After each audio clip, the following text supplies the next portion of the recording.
Hello students, कैसे हैं आप लोग। हमने अपने प्रीवियस लेक्चर में पोस्टफिक्स एक्सप्रेशन का एवेल्युएशन देखा था। हमने एक एग्जाम्पल भी लिया था। चलिए आज एक और क्वेश्चन सॉल्व करते हैं पोस्टफिक्स नोटेशन या पोस्टफिक्स एक्सप्रेशन को एवेलुएट करने का। तो अकॉर्डिंग टू द एल्गोरिथम हम इस गिवन क्वेश्चन को सॉल्व करेंगे। तो यहाँ पे आपको जो क्वेश्चन है वो कुछ इस तरीके का है, एवेलुएट द पोस्टफिक्स नोटेशन। यहाँ पर आपका पोस्टफिक्स नोटेशन दी हुई है और अब हमें इसका एक रिजल्ट जो है वो फाइंड आउट करना है। हम कैरेक्टर को scan according to the algorithm एक बार आप देख लीजिए। हम यहाँ पर कैरेक्टर को स्कैन करते हैं। ये कैरेक्टर ऑब्वियसली या फिर तो ऑपरेंड होगा या ऑपरेटर होगा। ऑपरेंड के केस में हम इसको सिंपली स्टैक में पुश कर देंगे और ऑपरेटर के केस में हम टॉप ऑफ द स्टैक से दो एलिमेंट्स को पॉप करेंगे। देन उसके बाद हम ऑपरेटर को अप्लाई करेंगे और जो भी रिजल्ट आएगा उसको वापस से टॉप ऑफ द स्टैक में पुश करते जाएंगे। चलिए क्वेश्चन को सॉल्व करते हैं। आप जब स्कैनिंग करोगे तो आपका जो फर्स्ट कैरेक्टर है वो 5 है और क्योंकि 5 एक ऑपरेंड है और अकॉर्डिंग टू द एल्गोरिथम अगर आप देखोगे तो जब भी हमारे ऑपरेंड आते हैं तो आप क्या करते हो, उसको स्टैक में पुश कर देते हो। तो यहाँ पर आपका जो 5 है वो कहाँ आ जाएगा, स्टैक में आ जाएगा।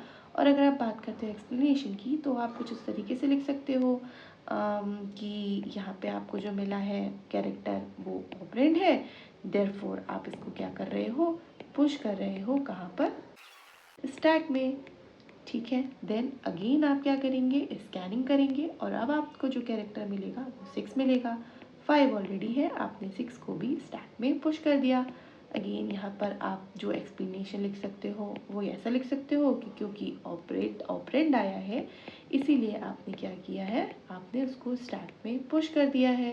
अगेन आप आगे स्कैनिंग करोगे तो आपको 2 मिलेगा और यहाँ पर आप 2 स्टैक में पुश कर दोगे। आपका एक्सप्लेनेशन सेम यही रहेगा। अब देखिए आगे स्कैनिंग की, इस पोस्टफिक्स नोटेशन की, तो आपको मिला एक ऑपरेटर। आप यहाँ पे अगर एल्गोरिथम देखेंगे, अगर ऑपरेटर मिलता है तो उस केस में आपको टॉप ऑफ द स्टैक से दो एलिमेंट्स को पॉप करना होता है। तो अब देखिए यहाँ पर आपको जो कैरेक्टर स्कैंड है वो आया प्लस, और इस केस में आप क्या करोगे, आप कुछ एक्सप्लेनेशन में इस तरीके से लिखोगे, सिंस ऑपरेटर देयरफॉर आपने क्या किया, a is equals to 2 and b is equals to 6 और फिर आप क्या करोगे, ऑपरेटर को अप्लाई करोगे। तो यहाँ पर आपका आ जाएगा b plus a, that is आपका 6 प्लस 2 दैट इज 8। और आप इसको वापस से क्या करोगे, पुश कर दोगे कहाँ पे, स्टैक में। तो यहाँ पर आपका जो स्टैक में होगा वो आपका 5 ऑलरेडी है और 8 आपने क्या किया, पुश किया। देन आप जब आगे स्कैनिंग करोगे तो अगेन आपको क्या मिला, एक ऑपरेटर मिला। और अकॉर्डिंग टू द एल्गोरिथम अगर हमें ऑपरेटर मिलता है तो हमें वापस से दो एलिमेंट्स को पॉप करना होगा। तो आपका सेम एक्सप्लेनेशन यही होगा कि सिंस हमको ऑपरेटर मिला है तो हमने क्या किया है, दो एलिमेंट्स को पॉप किया है। तो 8 जो है वो ए में आ जाएगा और जो p है वो आपका क्या स्टोर करने लगेगा, 5 स्टोर करने लगेगा। और फिर आप क्या अप्लाई करोगे, ऑपरेटर अप्लाई करोगे। तो यहाँ पे b इंटू ए किया आपने, तो b की वैल्यू है 5 मल्टीप्लाइड बाई 8, तो यहाँ आया 40। और 40 को आप क्या करोगे, स्टैक में पुश कर दोगे, तो पुश टू स्टैक और यहाँ पर आप लिख दोगे 40।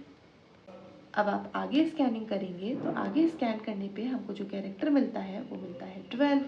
तो 40 already top of the stack में है, top of the stack plus 1 हो के यहाँ पर आपका 12 और आ जाएगा। और एक्सप्लेनेशन आपका क्या रहेगा कि यहाँ पर क्योंकि जो हमको स्कैन कैरेक्टर मिला है वो आपको मिला है ऑपरेंड, तो हमको इसको क्या करना पड़ेगा, पुश करना पड़ेगा कहाँ पे, स्टैक में। तो आपने वो चीज़ लिख दी। चलिए अब आगे देखते हैं। आगे स्कैनिंग करने पे अगेन जो कैरेक्टर मिलता है वो 4 मिलता है, तो आपका जो एक्सप्लेनेशन रहेगा वो यही रहेगा और यहाँ पे आपका आ जाएगा टॉप ऑफ द स्टैक में 4। चलिए आगे देखते हैं। तो आगे स्कैन करने पे आपको जो स्कैन कैरेक्टर मिलता है वो मिलता है डिवीजन। तो यहाँ आपको क्या करना पड़ेगा, सिंस हमको क्या मिला, हमको एक ऑपरेटर मिला। इस केस में हमको टॉप ऑफ द स्टैक से एक एलिमेंट निकालना होगा जो a है जिसमें हमारा 4 आएगा, और एक और टॉप ऑफ द स्टैक, जो next top of the stack है वो भी निकालना होगा, जिसमें हमारा 12 है। अब हमें क्या करना होगा, इस ऑपरेटर को अप्लाई करना होगा। तो b डिवाइडेड बाई a, तो b में आपका क्या है 12 एंड a में आपका क्या है 4। तो जो रिजल्ट आया वो 3 आया, और इस 3 को आप क्या करोगे, स्टैक में पुश कर दोगे, तो पुश टू स्टैक। और यहाँ पर अब आपका क्या हो जाएगा 40 एंड 3। चलिए आगे देखते हैं। आगे हमने देखा तो हमारा जो स्कैन कैरेक्टर है वो है माइनस। अब सिंस हमारा ये क्या है, ये एक ऑपरेटर है, अब हमें क्या करना होगा, टॉप ऑफ द स्टैक से 2 एलिमेंट्स को निकालना होगा। तो ए में आपका 3 आ जाएगा, और जो बी है वो आपका क्या स्टोर करेगा, 40 स्टोर करेगा। अब हमें क्या करना होगा, अकॉर्डिंग टू द एल्गोरिथम हमें इस ऑपरेटर को अप्लाई करना होगा। तो यहाँ हम लिखने वाले हैं b minus a, that is 40 minus 3, तो जो कि है हमारा 37। और इस 37 को हम कहाँ पुश कर देंगे, टॉप ऑफ द स्टैक में पुश कर देंगे। तो इस पोस्टफिक्स एक्सप्रेशन को या इस पोस्टफिक्स नोटेशन को जब हम एवेलुएट करेंगे तो जो इसका आंसर है वो कितना आएगा 37। तो ये है आपका इस क्वेश्चन का आंसर।